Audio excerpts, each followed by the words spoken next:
Selamat datang di channel YouTube Bakwan Anget. Jangan lupa sebelum menonton lebih lanjut video ini, klik subscribe dan juga komen. Boleh di like, boleh tidak. Nunuk Puji Reza lahir di Pekalongan 26 November 1984. Tua banget gue ya. 1800. Ini dulu dong. 1984. Yes. Selisih. Jangan bahas selisih lah. Yang lain apa ya? Guru milenial. Apalagi nih? Guru konten kreator. Meskipun followernya cuma 27 ya. Dulu banyak beberapa orang yang akhirnya berbicara tentang konten dalam mengajar. Yes. Yep. Profesi sebagai guru di SMA Negeri 1 Petung Kriono ya. Ya. Oke. Negeri di atas namanya Ya. Kabupaten Pekalongan. Bener banget. Berapa tahun berarti, Bro? Dari 2016 sampai sekarang. Oke. Berarti udah cukup lama ya kalau Udah lumayan. ngajar di sana. Yang Rizky lihat tuh perjalanan di KGB-nya nih. Yap. Komunitas Guru Belajar. Bener. Itu gimana dong? KGB itu apa ya? Jadi KGB itu buat saya dia itu satu komunitas yang menurut saya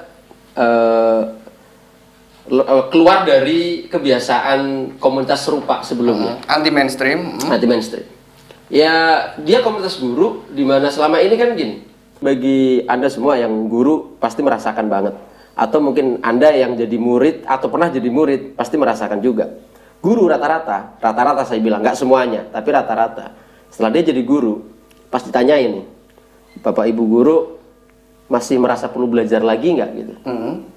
Oh perlu, belajar itu penting, setiap hari penting gitu. Sering nyuruh anaknya belajar nggak? Wah sering gitu. Setiap hari kita nyuruh anak-anak kita belajar gitu. Bapak Ibu guru belajar nggak? Saya belajar gitu.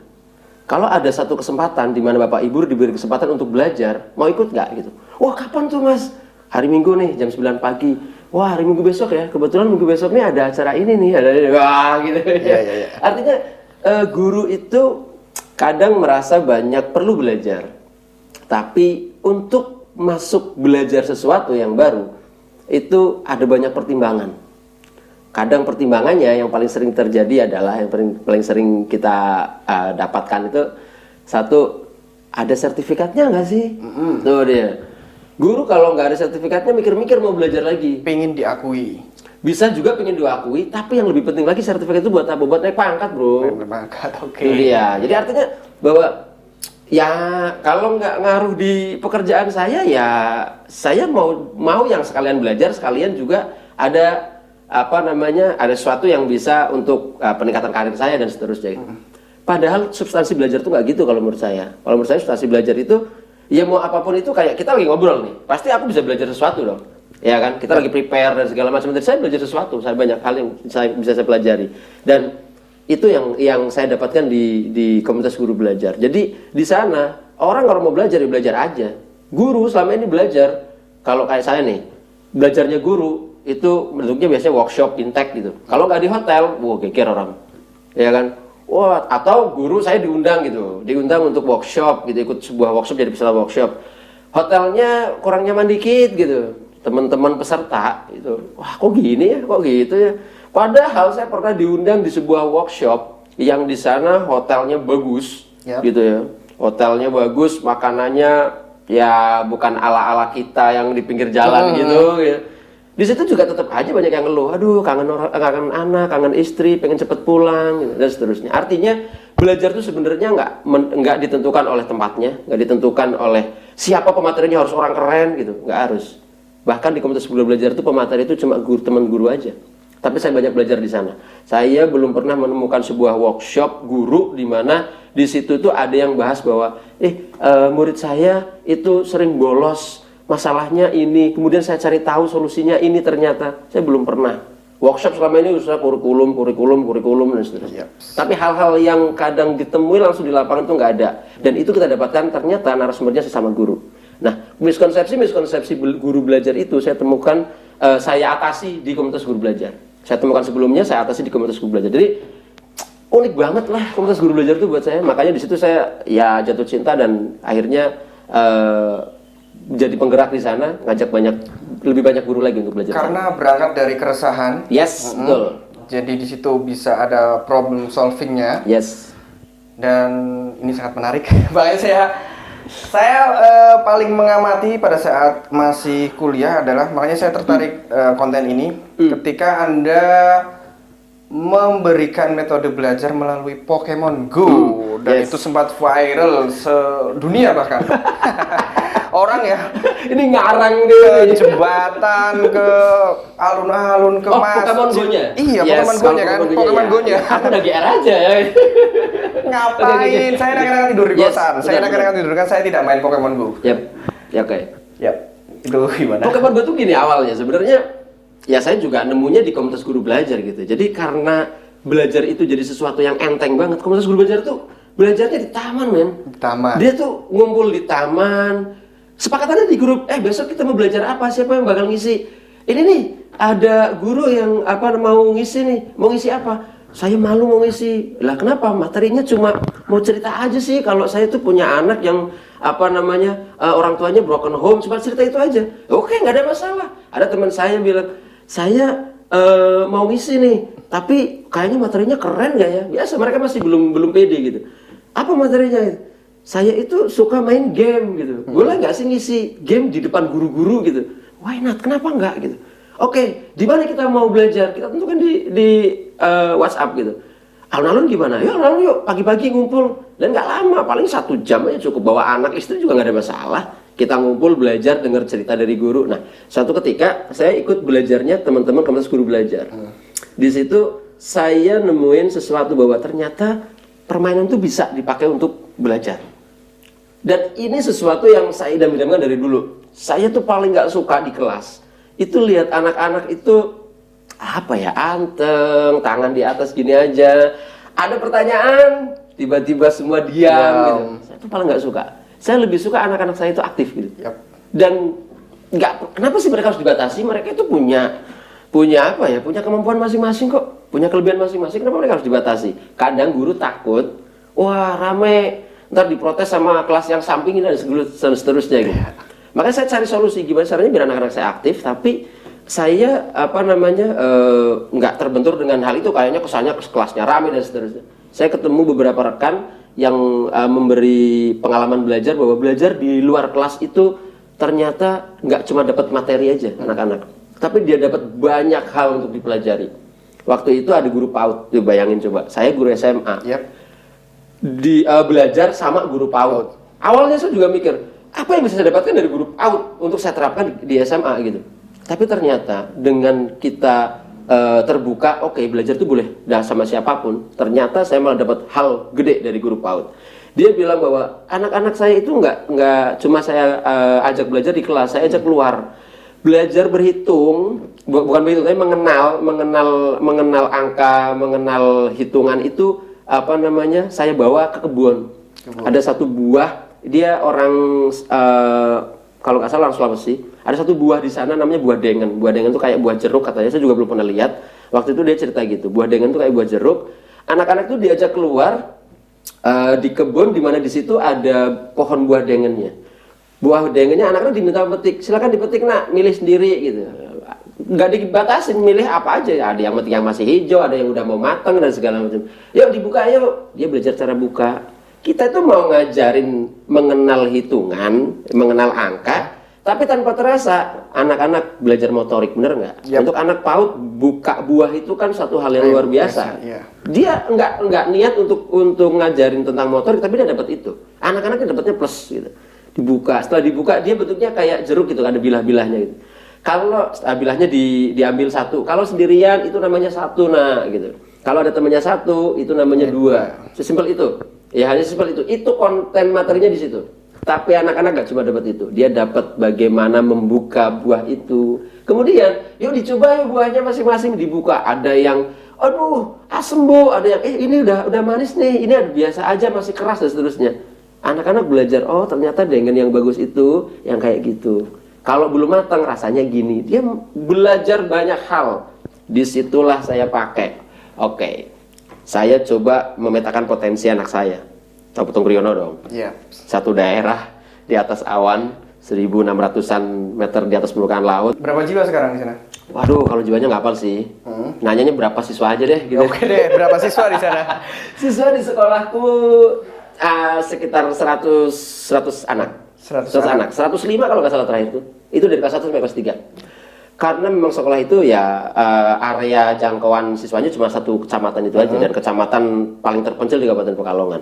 Nah, siswa di daerah kayak gitu, di tengah hutan, di puncak gunung, mohon maaf, dan ini teman-teman juga udah mengakui bahwa anak-anak kami itu mau berangkat aja, itu udah luar biasa buat Luar kami. biasa.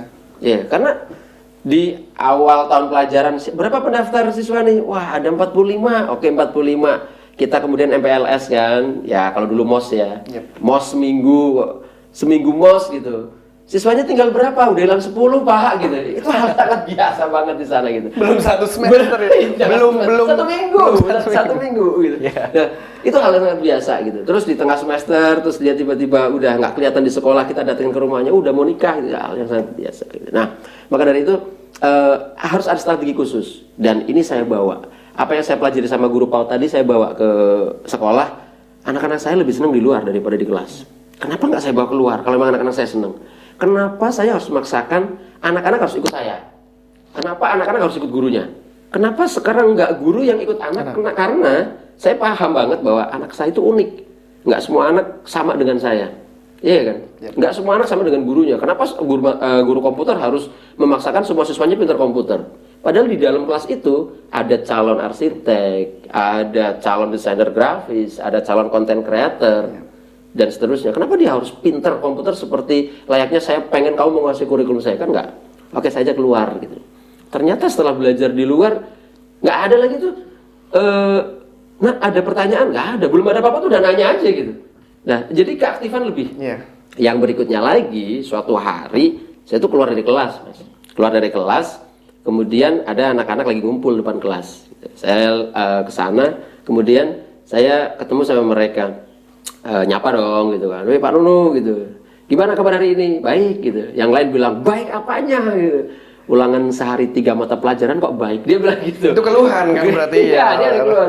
Wih, iya kah 1 hari 3 mata pelajaran? Iya Pak, 3 mata pelajaran. Saya langsung bayangin zaman saya SMA dulu. Zaman saya SMA, 1 hari 3 mata pelajaran, ulangan 3 mata pelajaran, itu terjadi, benar-benar terjadi. Dan ternyata sampai sekarang masih terjadi. Itu juga evaluasi buat kita sih para guru, bahwa ternyata komunikasi antar guru itu juga jelek. Satu guru ngasih ulangan hari ini, guru lain ngasih ulangan hari ini, kan dia nggak ada yang tahu. Guru kan nggak ada yang tahu, yang dikorbankan siswa. Nah, siswa bilang gitu, 1 orang nyeletuk. Awalnya saya marah, tapi habis itu malamnya saya nggak bisa tidur. Pak, ada nggak sih Pak sekolah yang nggak bikin bete? Ya kayak di rental PS lah, dia bilang gitu. Saya lihat konten itu. Ya, gitu, Iya, ya. iya. Dan itu benar-benar terjadi. Ada anak saya yang bilang kayak gitu. Saya waktu itu kan langsung madeg. Ya nggak ada. Sekolah itu ya kayak gini, mencetak kamu jadi orang disiplin, ya kan. Bayangannya kan masih gitu. Jadi orang disiplin, masuk tepat waktu, terus belajar biar nilainya bagus, seragam, sepatu, dan seterusnya gitu ya. Kalau kamu rambutnya dirapiin ya berarti kamu disiapkan untuk jadi orang yang rapih dan seterusnya. Kan gitu jawaban saya gitu. Tapi ternyata pasca dari ketemu anak-anak itu malamnya saya nggak bisa tidur. Iya bener juga ya. Ulangan nih, ngobrol masalah ulangan.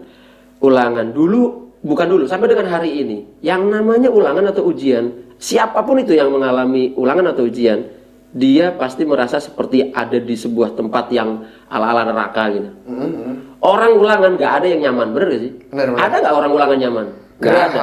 Nggak ada. Hawa-hawa gerah. Nggak ada. Pasti. Aku pernah di sebuah seminar tak tunjukin. Ini ada gambar pemandangan pantai, ada gambar pemandangan rumah kebakaran, gedung kebakaran gitu. Kira-kira yang merepresentasikan ulangan itu yang mana gitu? Yang ditunjuk yang kebakaran. Itu menunjukkan bahwa ulangan itu ala-ala neraka, bener gak sih? Iya. Ruang yang dipakai untuk ulangan tuh kayak kita udah paling duluan. Yes, itu dia. Nah, maka dari itu saya pikir iya ya, gitu ya.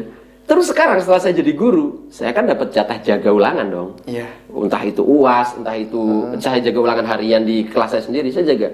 Dan saya ternyata nggak nyaman. Jadi penjaga neraka itu nggak nyaman ternyata. Jadi penjaga neraka, oke. Nggak nyaman. Jadi penjaga neraka tuh nggak nyaman.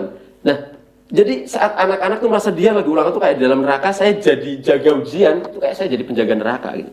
Itu nggak nyaman banget, lihat anak orang itu tersiksa banget dari soal-soal kita gitu, yang kadang nggak relevan dengan kehidupan dia, itu nggak nyaman banget. Ini harus ada sesuatu nih gitu, ada sesuatu. Nah, maka dari itu tambah lagi satu, saya baru belajar tentang bagaimana belajar di luar, ketemu anak yang celetuk bahwa ada nggak sih sekolah yang seru kayak game station gitu. Tambah lagi waktu itu lagi raba-rabanya Pokemon Go. Pokemon Go, nah ini. Ada curhat nih dari guru nih, ada curhat dari guru. Dia bilang gini, Pak saya capek hari ini, ngapain? Saya menguninstall game Pokemon Go dari sekian ribu siswa saya. Siswamu ada 1000-an? Ada.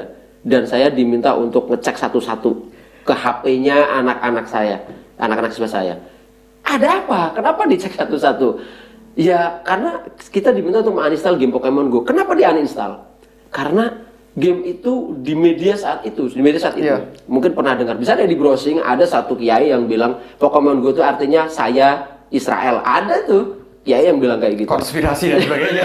Ada yang bilang Pokemon Go itu mengakibatkan orang kecelakaan, atau orang jatuh dan segala macam. Ya Pokemon Go namanya game augmented reality ya, Negatif mainnya di muncul semua. dia main di atap gitu, lupa jatuh ya bisa lah gitu. Artinya bukan itu. Substansinya bukan itu kalau menurutku. Menurutku bukan gamenya yang salah, tapi bagaimana kita mengarahkan agar anak-anak itu main game dengan benar gitu. Nah, banyak orang melawan Pokemon Go dengan hal-hal yang menurut saya kok nggak asik banget gitu. Kalau kita guru, ayo lawanlah dengan elegan. Nah, caraku waktu itu pakai adalah, oke, Pokemon Go itu teknologi baru waktu itu, dalam arti teknologi yang masih baru di Indonesia, namanya augmented reality. Cara membuat Pokemon Go itu pakainya itu. Nah, karena background saya guru komputer, saya sedikit paham terkait dengan itu. Artinya paham itu saya ngikuti itu. Meskipun saya waktu itu bingung, ini kalau mau bikin model-model gini gimana ya? Langsung muncullah ide, gimana kalau saya bikin sebuah media belajar ala-ala game Pokemon Go untuk siswa saya gitu. Nah, di situ saya mewujudkan sendiri nggak mampu waktu itu, karena saya bisa dikatakan kemampuan programming saya sudah programming yang jadul gitu. Meskipun saya punya ngerti tentang dasar-dasar ilmunya, tapi untuk mewujudkan itu butuh kemampuan khusus. Saya coba hubungin beberapa teman. Tiap tahun ada perubahan kah tentang programming? Kalau IT itu hitungan detik kali ya. Detik ya malah. Hitungan detik Wah. kali ya. Lihat aja deh game Mobile Legends, game dan segala macam itu kan cepet banget tuh. Nah, saya ngumpulin teman-teman gitu, yang memang merasa bisa mendengar keresahan saya gitu. Ternyata gayung bersambut, ada beberapa teman yang yuk kita wujudkan yuk gitu. Akhirnya kita coba ngobrol gitu. Kita wujudkan dalam 2 minggu ala-ala Pokemon Go itu sudah kita produksi, sudah kita buat. Saya bilang oke teman-teman, ini saya coba bawa ke sekolah, kita mau terapkan. Saya masuk kelas, saya bilang sama anak-anak, minggu depan saya nggak mau ngajar gitu. Hore dong, hore gitu. Artinya bukan nggak mau ngajar tuh, bukannya nggak masuk kelas. Saya masuk kelas, tapi saya nggak mau ngajar seperti biasa. Saya mau ngajak kalian main game, saya bilang gitu. Bisa dibayangin, anak SMA, gurunya masuk kelas, bilang katanya mau ngajak mabar. Ya kan, kayak apa rasanya mereka? Wow, udah luar biasa. Main game Pak, game apa? Pokemon Go, saya bilang gitu. Satu game yang saat itu lagi happening banget. Dia bilang, anak-anak pasti bilang, wah, oke Pak, oke aku udah punya Pokemon Go dan seterusnya. Saya jelaskan lagi, tapi ini programnya dari saya. Jadi gamenya dari saya, nanti kita kopikan ke gadget kalian, setelah itu nanti diinstal. Nah, jadi main gamenya pakai game itu. Tapi cara mainnya ala-ala Pokemon Go, saya bilang gitu. Cuma satu hal, jadi di game itu nanti kamu mau cari Pokemon, cuma waktu Pokemonnya kamu dapetin, kamu klik Pokemonnya, kamu tap, itu nanti akan muncul materi belajar atau muncul soal. Makanya kalau kamu pengen menang main game itu, ya kamu harus belajar. Saya bilang gitu. Seminggu mas, itu HP saya kelentang-kelenting itu ping. Pak, waktu itu BBM masih ini ya? Waktu itu ya BBM, tapi saya udah pakai Android kayaknya. Iya. Udah pakai Android waktu itu. Karena ini berbasis Android kok game ini. Nah, itu anak-anak tuh udah, Pak, ini besok itu teknisnya gimana Pak? Pak, ini saya baru kali itu merasakan yang namanya anak-anak itu semangat banget pengen belajar. Iya kan? Selama ini kan yang ada seringnya nih, mohon maaf aja seringnya, jangankan kita mau masuk kelas gitu, iya kan? Betul. Kadang anak-anak yang memang nggak suka sama seorang guru gitu kan, berharap guru itu sakit lah minggu ini gitu, nggak usah masuk kelas saya. Istilah gitu. killer. Yes. Nah, dan itu masih terjadi loh sampai sekarang. Anak-anak kita masih gitu, masih merasakan itu gitu. Nah, maka dari itu saya belum merasakan auranya gitu. Makanya saya pakai istilah, ini anak-anak saya lagi kasmaran belajar nih. Saya pakai istilah itu. Jadi kayak hal yang luar biasa banget saat saya bisa masuk ke dunia mereka dan saya mencoba menyisipi kegiatan belajar sesuai dengan tuntutan yang diberikan di pekerjaan saya gitu. Nah, minggu yang ditunggu-tunggu mereka datang. Saya masuk kelas, saya share itu APK-nya, mereka install. Nah, jadi mereka saya bentuk kelompok karena yang punya gadget gak semuanya. Dari kelas itu yang punya gadget cuma ya kurang dari separuh kayaknya. Makanya itu pakainya kelompok. Jadi satu kelompok gadgetnya satu, yang nggak punya gadget ngumpul di situ bareng. Jadi mereka kerja tim. Silahkan kamu keluar cari Pokemonnya gitu. Pokemonnya itu sebenarnya dalam bentuk QR code gitu. Kayak QR code saya udah tempel di beberapa titik gitu. Jadi nggak kayak Pokemon Go umumnya sih nggak sih, cuma gitu. Nah mereka nyari scan dapat QR code, muncul materi atau soal. Mereka kerjakan langsung di situ. Ada QR code yang saya tempel di depan pintu toilet, ya disitulah mereka langsung kerjain di situ gitu. Di satu waktu saya minta mereka kumpul kembali, saya refleksikan sama mereka. Dan baru hari itu saya merasakan di mana anak-anak saya itu saya kasih soal dan materi, itu mereka bilang bahwa Pak masih ada lagi nggak soalnya, pengen ngerjain lagi dong. Yes, itu dia. Ya ceritanya gitulah. Di mana-mana saya ceritakan hal yang sama seperti itu karena itu satu kalinya saya menjalani profesi sebagai seorang guru dan saya baru merasa bahwa oh ternyata anak-anak kita kalau dipahami kebutuhannya itu luar biasa. Gitu Mas Rizky. Iya. Panjang ya ngobrolnya? Enggak, artinya gini, saya juga pernah ngasih tentang Pokemon Go ini ya, maksudnya yang penerapan kayak gitu ya, ala-ala gini lah ya, ala-ala kayak gini ke siswa juga. Cuman waktu itu sebelum pandemi lah, sebelum pandemi dan ya gitulah karena yang penting siswa bagi saya itu terinspirasi, passionnya dapet gitu. Jadi tidak pusing. Kasihan dia udah dipusingkan dengan misalnya saya di kejuruan di program mapel jurusan aja mereka udah pusing gitu kan. Dan dikasih beban yang berlebih, harapannya seperti itu. Oke, kemarin kalau pas pandemi ya, saya baca di Instagram Anda itu ransel itu program kah? Masih kaitannya dengan KGB? Ya.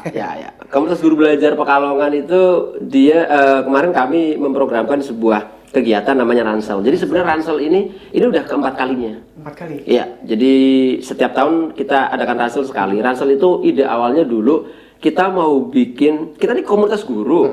Waktu itu lagi rame-rame nih, para komunitas motor, komunitas apa gitu pada berbagi takjil gitu loh. Berbagi takjil, berbagi apa.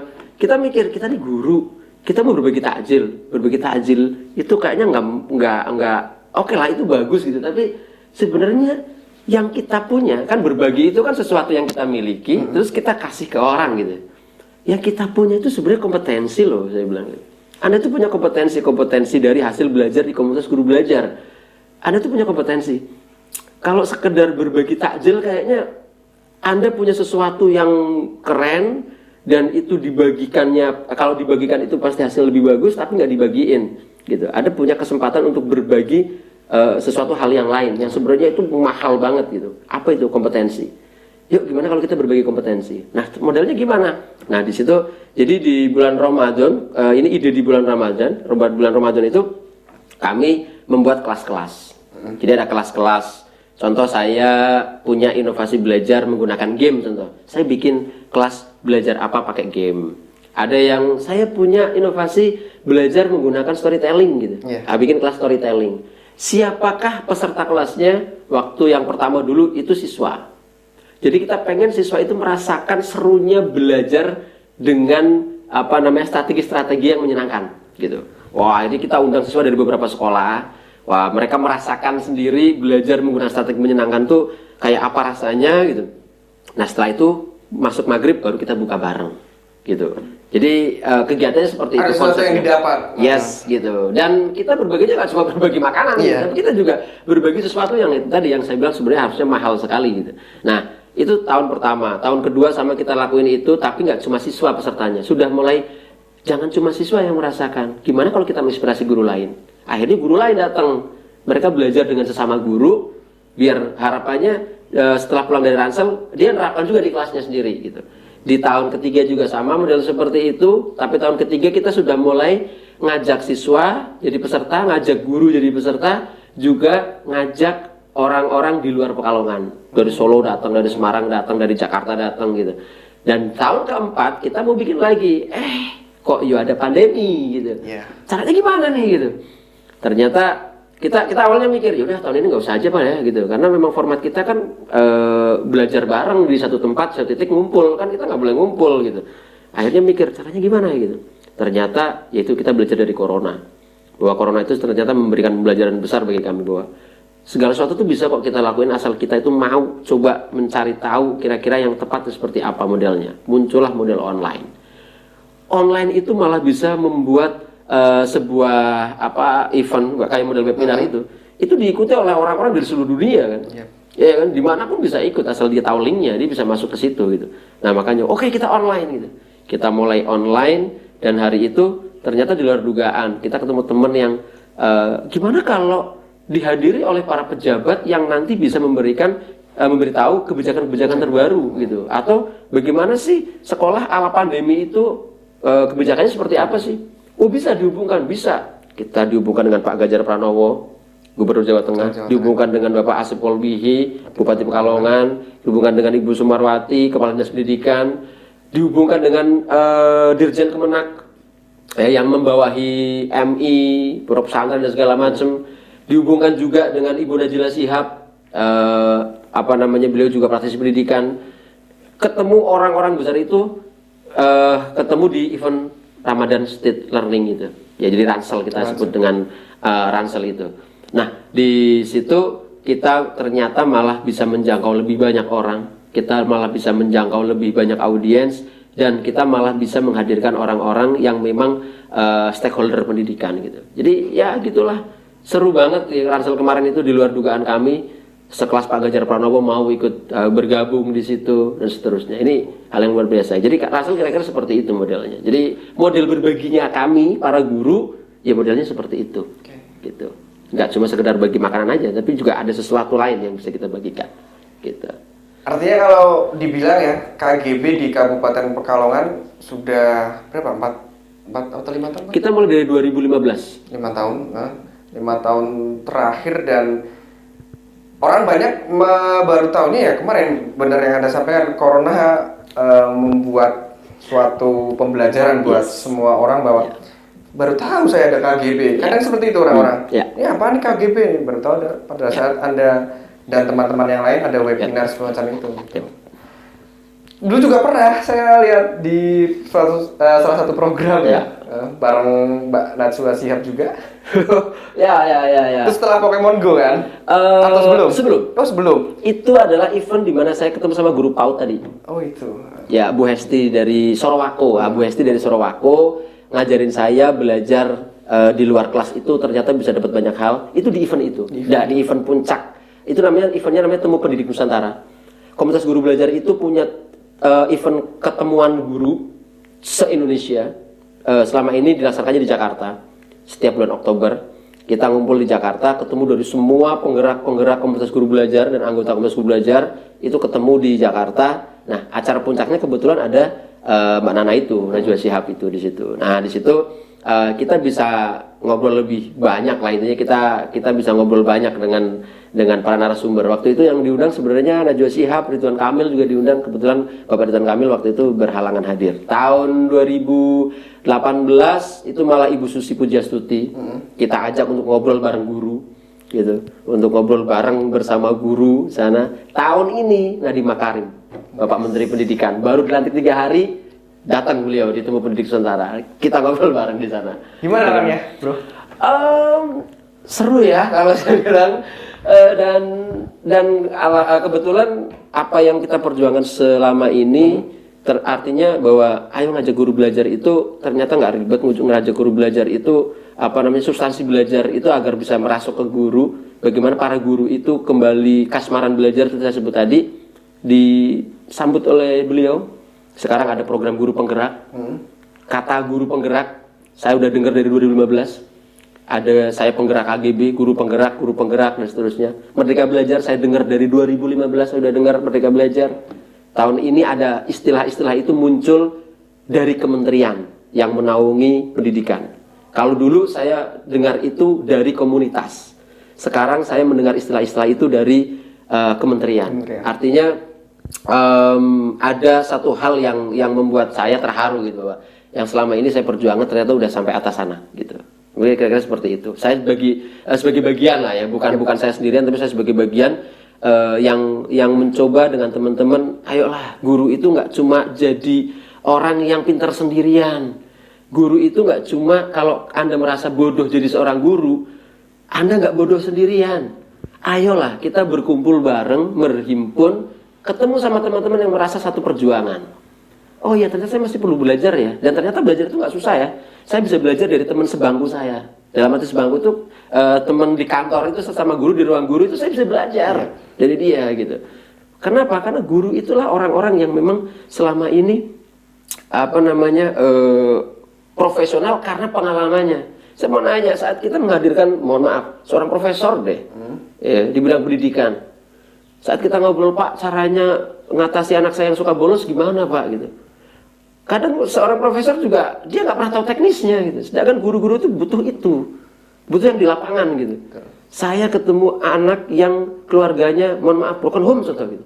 Dia jadi kesulitan ini. Saya mau nanya sama siapa ini gitu. Ternyata guru-gurunya guru itu ya teman seperjuangannya dia sendiri. Itu efektif banget belajar sama sesama guru itu. Nah itu saya merasa bahwa Pak Nadiem Makarim sekarang menyambut gitu. RPP 1 lembar ya. saya 1 tahun di dunia pendidikan langsung nih RPP 1 lembar, merdeka banget. Tapi memang masih banyak mispersepsi sih Mas. Artinya masih banyak mispersepsi yang perlu diluruskan. Seperti RPP 1 lembar itu mereka merasa ya udah RPP 1 lembar aja, isinya bebas aja masih sama, cara ngajarnya masih sama. Merdeka Belajar berarti boleh ngajar boleh enggak gitu kan gitu. Artinya masih ada sesuatu yang memang harus diluruskan, tapi paling tidak kami yang tadinya di komunitas guru belajar yang sudah membawa diksi-diksi itu gitu, membawa istilah-istilah itu, kita sudah bisa ikut serta. Kalau ada yang nanya, kita bisa ngasih tahu bahwa selama ini setahu saya di komunitas guru belajar, Merdeka Belajar tuh gini loh. Selama ini setahu saya bahwa yang namanya memanusiakan hubungan tuh gini loh, dan seterusnya. Gitu kira-kira. Oke, jadi kalau dibilang perjalanan entah itu di KGB, entah itu pengalaman mengajar juga ya sebagai guru, karena kalau dilihat dari latar belakang sebagai seorang apa sih sebenarnya sarjana komputer, sarjana teknik betul, teknik komputer, ya. Jadi lebih ke orang-orang teknis. Harusnya ya. Yes, betul. Yes. Ini juga buat gambaran juga ya, gambaran nyata bahwa tidak semua yang satu jalur itu harus. Ya. Kadang kita harus. Ya, saya memang kalau dilihat background, saya bukan background pendidikan murni. Saya dari sarjana teknik informatika. Cuma dari saya kuliah memang saya sudah ngajar tanpa disadari.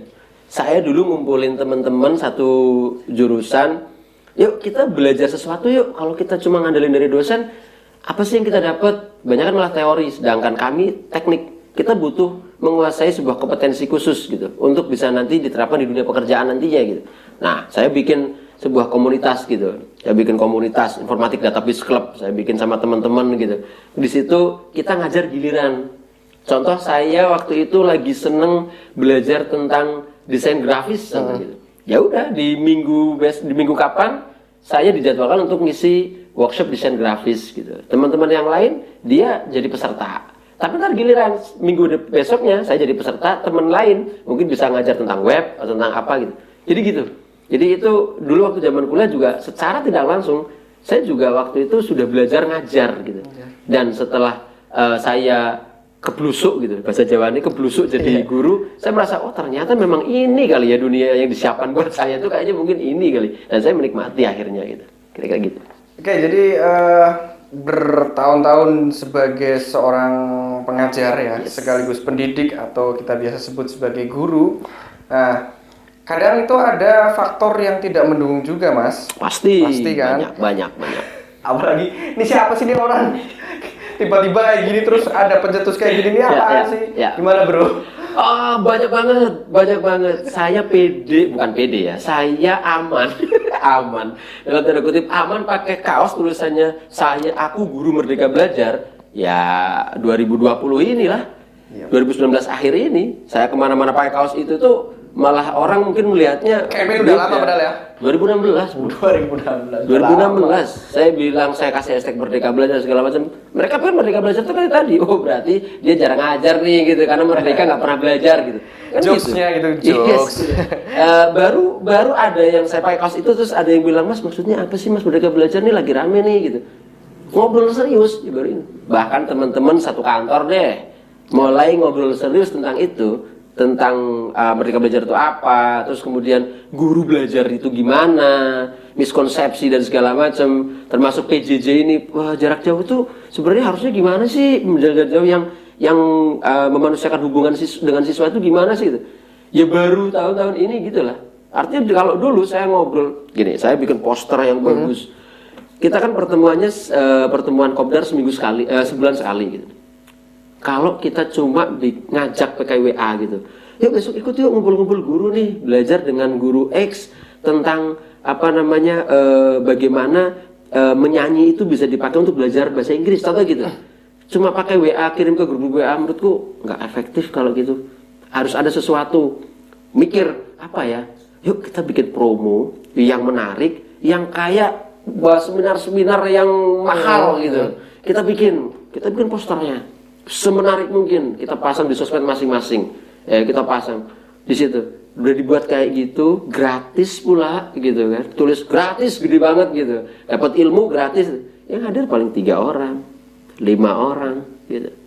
Mulai 2019, sepanjang tahun 2019 itu kita malah udah diundang ke sekolah-sekolah untuk ngisi in-house training. Itu malah di situ saya malah merasa bahwa ternyata di KGB secara tidak langsung kita belajar banyak, ada pengembangan karir di sana. Kita belajar dari narasumber akhirnya. Kita diundang di beberapa sekolah, bahkan kalau di Kabupaten Pekalongan udah hampir 15 sampai 17 sekolah yang undang kami untuk di in-house training. Ada yang belajar tentang apapun itu, ada banyak banget. Bahkan kita pernah diundang sampai ke Kendal. Di salah satu pondok pesantren modern gitu di Kendal yang di sana juga plus sama sekolah formal gitu.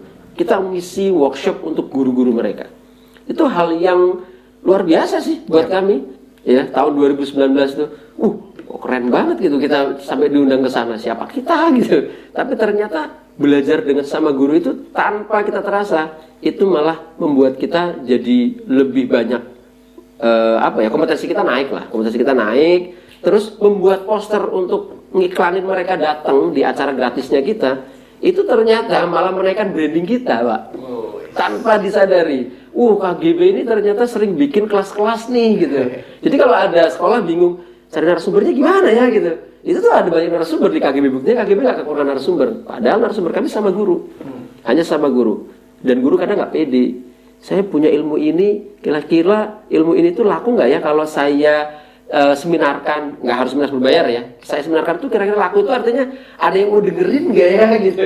Tapi ternyata sebenarnya selalu ada dan itu selalu keren. Oke, siap.